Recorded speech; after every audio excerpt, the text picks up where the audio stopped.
Денеска православната црква ги празнува почетокот на црковната нова година и преподобниот Симеон Столпник.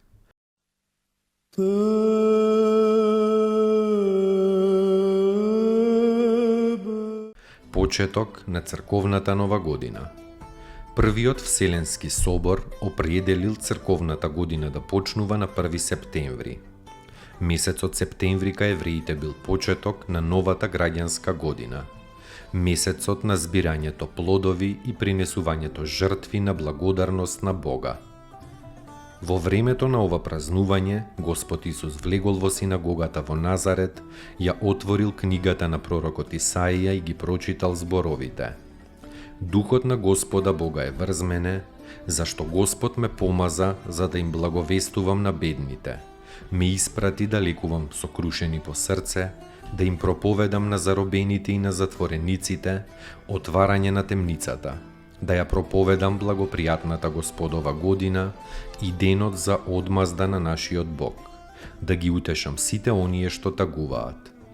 Месецот септември уште е познат во историјата на христијанството и по тоа што во него царот Константин Велики забележал победа над максенци, непријателот на верата Христова, а на таа победа следувала слободата на христијанската вероисповед во целата Римска империја.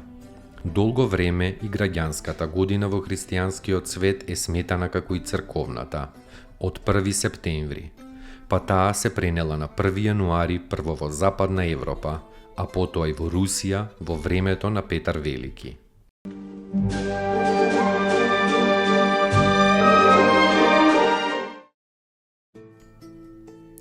Поуки од светите отци.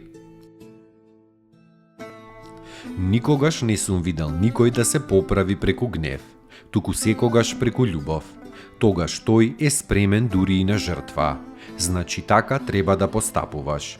Земи се себе си за пример, како се смируваш со викање или со љубов. Свети Јосиф Исихаст.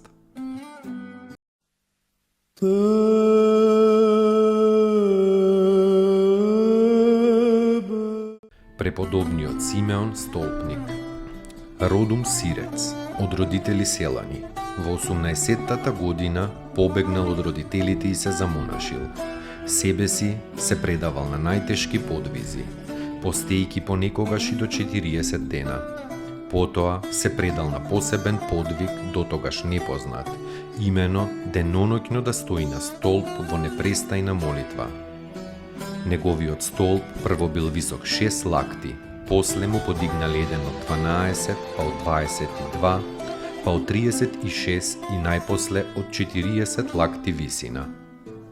Неговата мајка Марта 2 пати доаѓала да го види, но тој не сакал да ја прими, туку од столбот и рекол: "Не вознемирувај ме сега, мајко моја, ако се удостоиме ќе се видиме на оној свет." Светиот Симеон претрпел безбројни беди од демоните, но тој сите ги победил со молитвата кон Бога.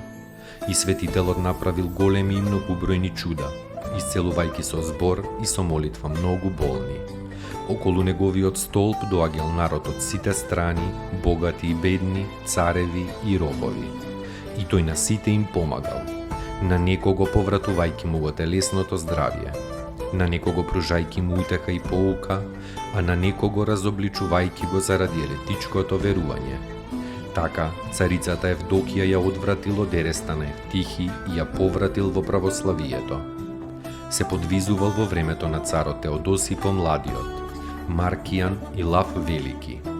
Овој прв столпник во христијанството и голем свет чудотворец Симеон поживеал 103 години и се упокоил во Господа на 1 септември 459-та.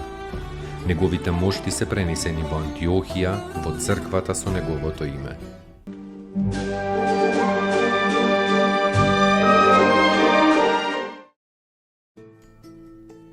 Поуки од светите отци. Доколку не си радосен, што и да сториш, дури и твоето покаяние и твојата љубов нема да бидат вистинити. Старец Емилијан Симонопетриски.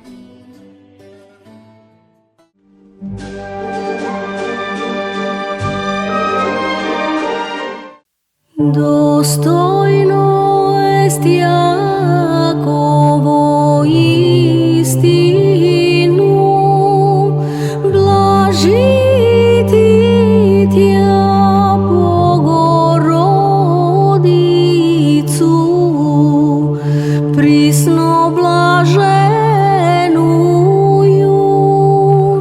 и пренепорочнују и Матер Бога нашего, честнейшую Херувим и славнейшую без сравнения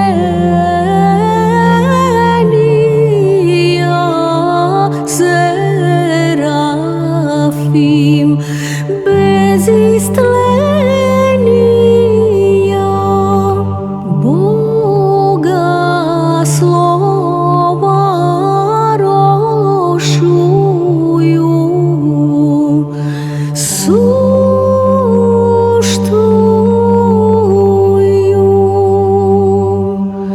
Богородицу, Тја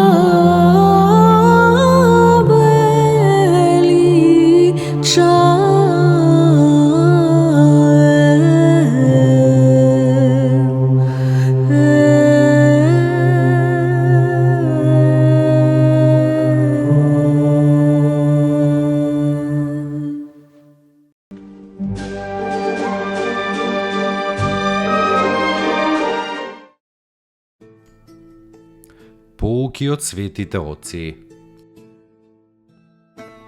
Човекот најмногу страда од мислите што не му се потребни. Старец Тадеј.